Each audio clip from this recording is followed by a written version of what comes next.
दोस्तों, आपको लगता होगा कि जिस कंपनी के बारे में आज हम एनालिसिस करने वाले हैं, बस वही पुरानी रियल एस्टेट सेल्स और रेजिडेंशियल अपार्टमेंट बेच-बेच करके पैसा कमा रही होगी।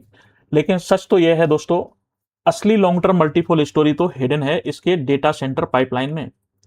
सोचिए, आंध्र प्रदेश में 4500 करोड़ का मेगा प्रोजेक्ट, मेटी और बीएसएनएल के साथ में अनुबंध और समर के साथ मिलकर cutting edge AI ready liquid cooling technology पे काम कर रही है ये कंपनी। तो आज हम एक ऐसी कंपनी का complete deep dive fundamental analysis करेंगे जो एनसीआर दिल्ली रीजन में रियल एस्टेट जाइंट तो है, पर अब डेटा सेंटर स्पेस में बहुत तेजी से एक्सपेंड कर रही है। आज की इस वीडियो में हम फ्रेंडशिप करेंगे अनंतराज लिमिटेड के साथ, जिसका रियल एस्टेट से कैश फ्लो आता है और data centre and AI cloud इस कंपनी का फ्यूचर है। नमस्कार दोस्तों, मैं राघव सोंदेला स्मार्ट निवेश पाठशाला पर आप सभी का एक बार फिर से बहुत बहुत स्वागत करता हूं। तो चलिए दोस्तों शुरू करते हैं। दोस्तों, आगे बढ़ने से पहले इस कंपनी में जो भी हम डिस्कस करेंगे एनालिसिस में आज की वीडियो में, वो किसी भी तरह का कोई बाई या सेल रिकमेंडेशन नहीं है, just information and education purpose से वीडियो बनाया गया है। तो आज हम डिस्कस करेंगे इस इंडस्ट्री का ओवरव्यू, कंपनी का इंट्रोडक्शन, काम क्या करती है कंपनी, इस कंपनी के फंडामेंटल्स कैसे हैं, इस कंपनी के पास कंपटीटिव मोड क्या है, अगले आने वाले 4-5 सालों के लिए ग्रोथ ट्रिगर्स क्या हैं, इस कंपनी में शेयर होल्डिंग पैटर्न्स कैसा है, की रिस्क एंड चैलेंजेस क्या हैं, और इसको कंपेयर करेंगे इसके पीयर के साथ में। और फिर फाइनली हम ये ड्राइव करेंगे कि एज ए मल्टीवैगर स्ट्रेटेजी हमारे लिए एज ए इन्वेस्टर इस कंपनी से एनालिसिस से निकल के क्या आता है। तो दोस्तों, अगर इंडस्ट्री का ओवरव्यू देखें तो real estate sector booming demand पे चल रहा है। इंडिया में टीयर 1 और एनसीआर रीजन में लग्जरी रेजिडेंशियल टाउनशिप डिमांड और ऑफिस स्पेस लीजिंग बहुत तेजी से बढ़ रहा है। अगर इंडस्ट्रियल शिफ्ट के बारे में बात करें तो रेरा हो और establish developers towards buyer interest shift देखा जाए, जिसका डायरेक्ट बेनिफिट जो है अनंतराज को मिलेगा, क्योंकि ये प्रूवन एग्जीक्यूशन प्लेयर कंपनी है। अगर इसके data centre and cloud infrastructure के बारे में बात करें तो digital India, gen AI workloads and data localisation norm के कारण हाई डेंसिटी डेटा सेंटर्स और क्लाउड स्टोरेज की डिमांड एक्सपोनेंशियल स्पीड से आगे बढ़ रही है। गवर्नमेंट और इंटरप्राइजेस डेटा लोकलाइजेशन के चलते मेटी के साथ में इसका अनुबंध है, जो कि सोवरन क्लाउड प्रोवाइडर्स की डिमांड को कंटिन्यूसली रेज पे है। जी हाँ, ये कंपनी अनंतराज लिमिटेड 1969 में स्टेब्लिश हुई थी, जिसका आज की डेट में जो शेयर प्राइस है करंट मार्केट प्राइस के हिसाब से 624 रुपीज का है, और इसका जो मार्केट कैप है वो 22,474 करोड़ का बन के आता है। तो दोस्तों, इस कंपनी की लेगेसी के बारे में बात करें तो एक 50 साल से ज्यादा की पुरानी कंपनी है और दिल्ली एनसीआर रीजन में रियल एस्टेट का स्ट्रॉन्ग फुटप्रिंट रखती है। दिल्ली एनसीआर के प्राइम लोकेशंस में कंपनी के पास 320 एकड़ से ज्यादा का fully paid up debt free land bank है, जो कि फ्यूचर रेजिडेंशियल टाउनशिप और मेगा डेटा सेंटर्स के लिए फास्ट एग्जीक्यूशन को फ्लेक्सिबल बनाता है। अगर इसके बिजनेस डाइवर्सिफिकेशन के बारे में बात करें तो रियल एस्टेट एनओटी एसेट, मतलब इसकी कुछ प्रॉपर्टीज हैं जैसे आईटी पार्क या फिर बड़ी बड़ी बिल्डिंग्स जो कि इन्होंने लीज पे दे रखी हैं, वहां से एज ए रेंटल इनकम आती है। और तीसरा है इसका data centre and cloud services, जिसे हम अशोक क्लाउड के नाम से जानते हैं।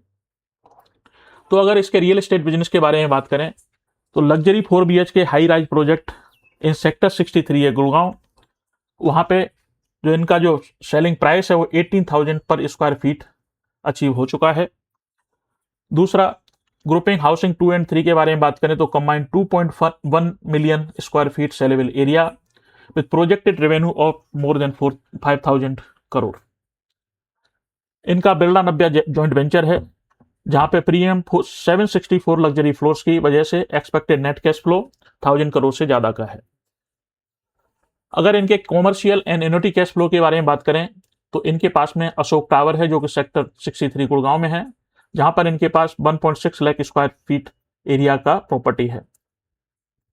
जो कि FY29 तक जो टारगेटेड है 100 rupees per square feet per month के हिसाब से इनको वहां से इनकम आ सकती है। दूसरा बात करें तो अनंतराज सेंटर 1 जो कि छतरपुर दिल्ली में है और अनंतराज 2 दिल्ली गुड़गांव हाईवे पर है। तो यहां से भी 10 लाख स्क्वायर फीट से ज्यादा का प्रॉपर्टी है, जहां से 130 करोड़ से ज्यादा का एनुअल एडिशन रेंटल इनकम आने का संभावना है। और अनंतराज टेक पार्क जो कि पंचकुला हरियाणा में है, वहां पे इनके पास में 0.44 मिलियन स्क्वायर फीट लीजेबल एरिया है, जो कि फुल्ली ऑपरेशनल है, study by IT cash flows. अगर इनके डेटा सेंटर और क्लाउड सर्विसेज के बारे में बात करें तो इनका मेटी और BSN के साथ में अनुबंध है। कंपनी मेटी द्वारा सॉवरेन क्लाउड प्रोवाइडर और BSNL द्वारा DC सर्विस प्रोवाइडर से अनुबंध रखती है, जिससे high value government contracts open हो गए हैं इस कंपनी के लिए। AI लिक्विड कूलिंग के बारे में बात करें तो स्पेन बेस्ड सबमर कंपनी है जिसके साथ इनका स्ट्रेटेजिक पार्टनरशिप है और यहां से high density liquid cooled AI data centres develop किए जा रहे हैं।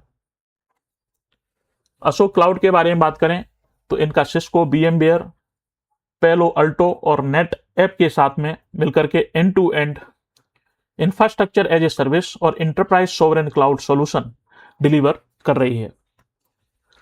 अगर इस कंपनी के मोट के बारे में बात करें तो ये company ultra low cost land bank है इसके पास, क्योंकि दिल्ली NCR रीजन में प्राइम लोकेशंस पे fully paid land assets available हैं, जिससे प्रोजेक्ट लॉन्च करने पर capital lock in structure, low risk और ओवरऑल मार्जिन सुपीरियर रहने में हेल्प मिलेगी।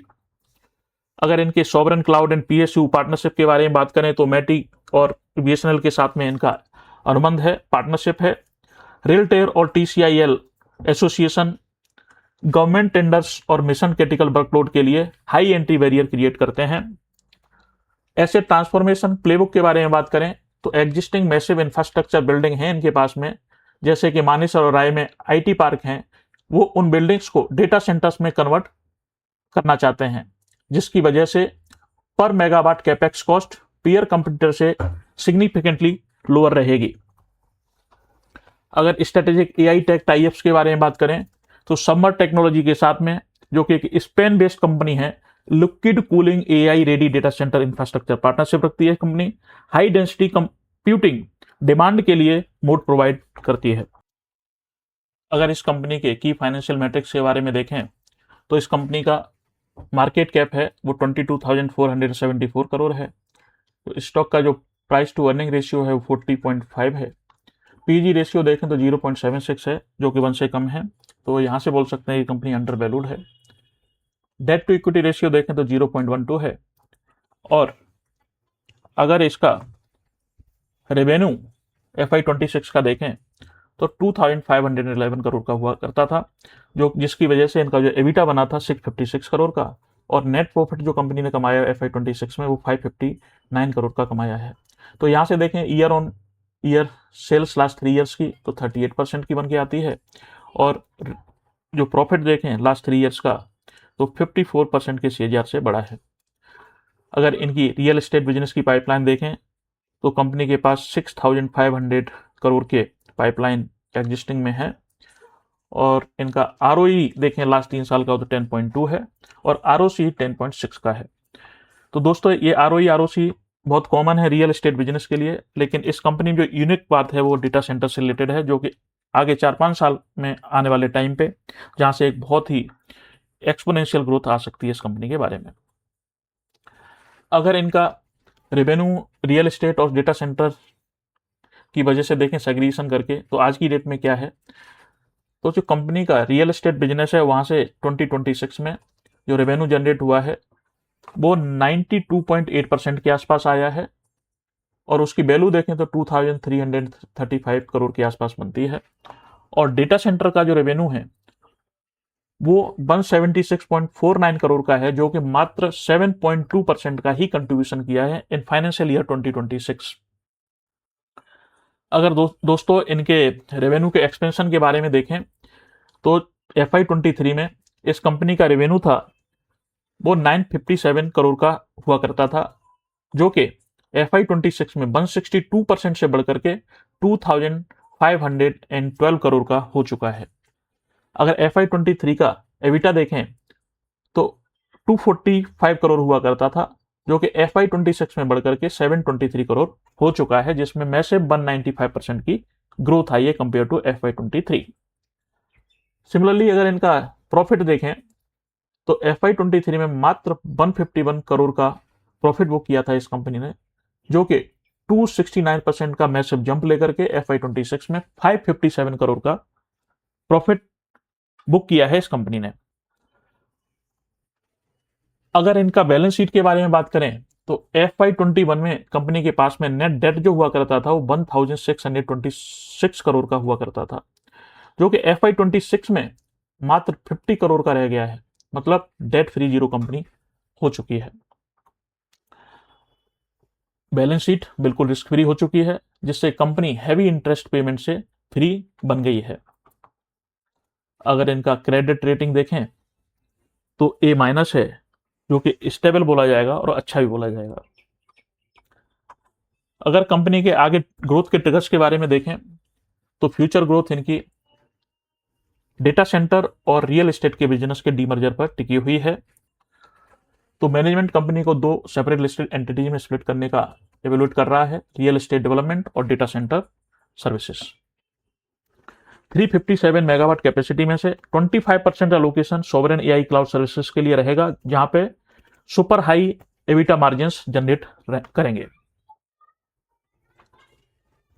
अगर इसके डेटा सेंटर का देखें तो आज की डेट में करीब करीब 28 मेगावाट की कैपेसिटी है कंपनी के पास में, जो कि फेज वाइज बढ़कर के 50 मेगावाट होगी फेज 2 में, फिर उसके बाद 107 मेगावाट और फाइनली 2032 तक इस कंपनी की जो डेटा सेंटर की कैपेसिटी बढ़कर के 357 मेगावाट हो जाएगी, जो आज की डेट से कंपेयर करें तो मोर देन 10 टाइम्स रहेगी। तो इनके कुछ की ड्राइवर फ्यूलिंग ग्रोथ हैं। कंपनी ने स्ट्रेटेजिक पार्टनरशिप कर रखी है, वो मेटी हो, BSNL हो या सबमर हो। अगर इनके पास लैंड बैंक के बारे में देखें तो कंपनी के पास प्रीमियम लोकेशन पर near to Delhi NCR, almost Delhi and Rewari, इन जगह पे इनके पास में 83.43 एकर्स की टोटल लैंड एरिया है, जो कि काफी रेवेन्यू जनरेट करने में हेल्प कर सकती है। अगर इस कंपनी के शेयर होल्डिंग पैटर्न्स के बारे में देखें तो प्रमोटर इस कंपनी में 57.42 की हिस्सेदारी रखते हैं, FIIs अराउंड 11% और DII अराउंड 4.6% के आसपास हिस्सेदारी रखते हैं। पब्लिक के पास में अराउंड 19.66% की हिस्सेदारी है और अदर्स 7.56 की हिस्सेदारी रखते हैं इस कंपनी में।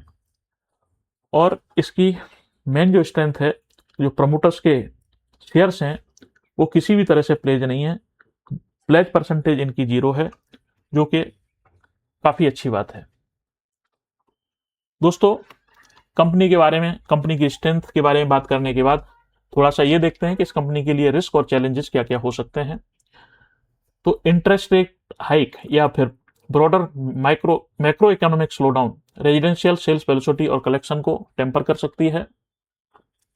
Data centre capex and execution के बारे में बात करें तो हाई टेक्नोलॉजी टर्नओवर रेट और massive project timeline execution discipline demand करते हैं। अगर यहाँ पे किसी भी तरह का डिले होता है तो कंपनी के रेवेन्यू पे फर्क पड़ सकता है।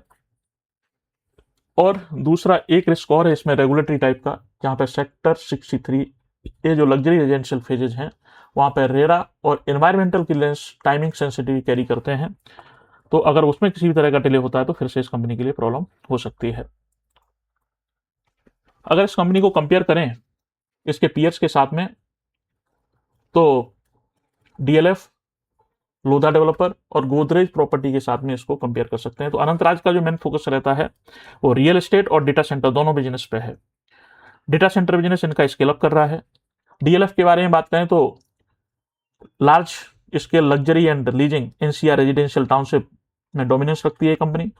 मैसिव एन्युटी रेंटल पोर्टफोलियो है इस कंपनी के पास में। लोधा डेवलपर के बारे में बात करें तो ये मुंबई मेट्रोपोलियन रीजन में काम करती है, वहां पे टाउनशिप मॉडल और एसेट लाइट एक्सपेंशन पे काम करती है। गोदरेज प्रॉपर्टी ये एसेट लाइट एग्रेसिव एक्सपेंशन पे काम करती है, जहां पे एसेट लाइट करती है जॉइंट वेंचर्स के साथ में land development across top Tier 1 Indian cities.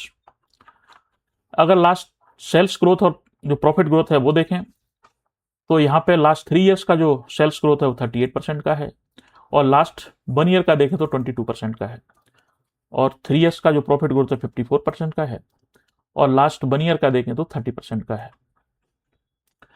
अगर यहाँ पे इसके डेट के बारे में देखें, 681 करोड़ की बोरोइंग है, जिसमें 50 करोड़ के आसपास में लॉन्ग टर्म और जो बाकी बचती है वो शॉर्ट टर्म बोरोइंग है। 681 करोड़ के अगेंस्ट में कंपनी के पास में 5717 करोड़ के रिजर्व, कैश रिजर्व रखती है कंपनी।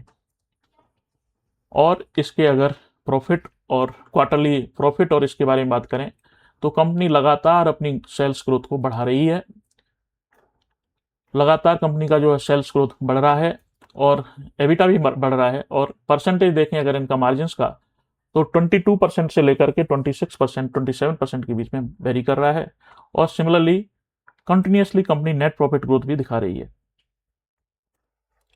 तो इससे पता चलता है कि कंपनी में ग्रोथ पोटेंशियल काफ़ी है। अभी तो इनका डेटा सेंटर का बिजनेस जस्ट शुरू ही हुआ है। अगर प्रमोटर्स की होल्डिंग्स देखें तो दिसंबर में 57.41% के आसपास हुआ करती थी, तो थोड़ी सी इन्होंने जून क्वार्टर में बढ़ाई है। अगर एफआई के बारे में बात करें तो एफआई ने लगातार थोड़ी थोड़ी पोजीशन को हल्का कर रहे हैं, और डीआई भी थोड़ा थोड़ा पोजीशन को हल्का कर रहे हैं, और बाकी जो पोजीशन आ रही है थोड़ी सी प्रमोटर्स ने बढ़ाई है, और थोड़ी सी ये एफआई डीआई ने जो माल बेचा है वो पब्लिक के पास भी आया हुआ है। तो दोस्तों अब ये हम ये जानने की कोशिश करेंगे कि अनंतराज लिमिटेड हमारे मल्टीबैगर स्ट्रेटेजी के हिसाब से कहाँ पे फिट होती है। तो अगर मैसिव रनवे के बारे में बात करें तो multi fold revenue expansion up to 357 megawatt data centre pipeline, और 5000 करोड़ से ज़्यादा का गुरुग्राम में लग्जरी हाउसिंग पाइपलाइन, ये दिखाता है कि इस कंपनी के लिए रनवे काफ़ी लंबा है, बेहतर है। अगर इसके आरओसी के बारे में बात करें तो 10% के आसपास इसका आरओसी है, जबकि हमारी स्ट्रेटेजी के हिसाब से 20% के आसपास में होना चाहिए। लेकिन रियल इस्टेट के बिजनेस के हिसाब से आरओसी ऑफ 10.6 इज ओके, लेकिन हमारा जो यहाँ पर देखना है ग्रोथ जो आएगी वो डेटा सेंटर से आएगी। तो जब एक बार डेटा सेंटर का बिजनेस परफॉर्म करने लगेगा तो इनका आरओसी भी काफ़ी अच्छा हो सकता है। अगर इसके डेट के बारे में बात करें तो डेट टू इक्विटी रेशियो 0.12 का है, जो मैनेजेबल है और ठीक ठाक बोला जाएगा। अगर अर्निंग ग्रोथ के बारे में बात करें तो रेवेन्यू ग्रोथ 38% का है लास्ट 3 साल का, और प्रॉफिट ग्रोथ 54% का है, जो कि काफ़ी अच्छा माना जाएगा, इसलिए ये चेक पॉइंट्स भी टिक हो जाता है। और कंपनी के पास में अगर मोड की बात करें तो ultra low cost land bank, sovereign cloud and PSU partnership, और asset transformation playbook, strategic AI tech tie-ups, ये इस कंपनी के पास में मोड हैं जो कि कंपनी में ग्रोथ को एक्सपेंड कर सकते हैं। और मेन कैटालिस्ट इनका जो रहेगा वो डीमर्जर का रहेगा, क्योंकि कंपनी फ्यूचर में अपने रियल एस्टेट और डेटा सेंटर के बिजनेस को डीमर्ज करना चाहती है। तो दोस्तों एज ए इन्वेस्टर अगर हम देखें तो इसमें हमारी स्ट्रेटेजी क्या होनी चाहिए, तो सबसे पहले मैं 20% का अलोकेशन इस कंपनी में आज की डेट में जो कंपनी का शेयर प्राइस है उसी रेंज में समय 600 to 620 रुपीज़ के आसपास में ले सकता हूँ। उसके बाद इस कंपनी में वेट करूँगा किसी करेक्शन का। जब ये करेक्शन होकर के 530 से 560 की रेंज में आती है तो अनदर 40% का अलोकेशन कर सकते हैं, और नेक्स्ट 40% जो अलोकेशन होगा वो कंपनी का जो लॉन्ग टर्म बेस है 450 to 480, अगर यहाँ पे किसी भी रीजन की वजह से ये कंपनी में डीप करेक्शन आता है तो अनदर 40% का चंक उस टाइम पे ऐड किया जा सकता है। तो दोस्तों आपको क्या लगता है इस कंपनी के बारे में, आप क्या सोचते हैं, ये कंपनी मल्टीबैगर का पोटेंशियल रखती है या नहीं? तो दोस्तों अगर वीडियो पसंद आया हो तो लाइक, शेयर और सब्सक्राइब जरूर करें। ऐसे ही स्मार्ट स्टॉक इनसाइट के लिए जुड़े रहिए स्मार्ट मेष पाठशाला के साथ में। तब तक आप अपनी हेल्थ और वेल्थ दोनों का ख्याल रखिए। बहुत जल्द फिर से मिलेंगे किसी और कंपनी की 360 डिग्री एनालिसिस के साथ। जय हिंद, जय भारत।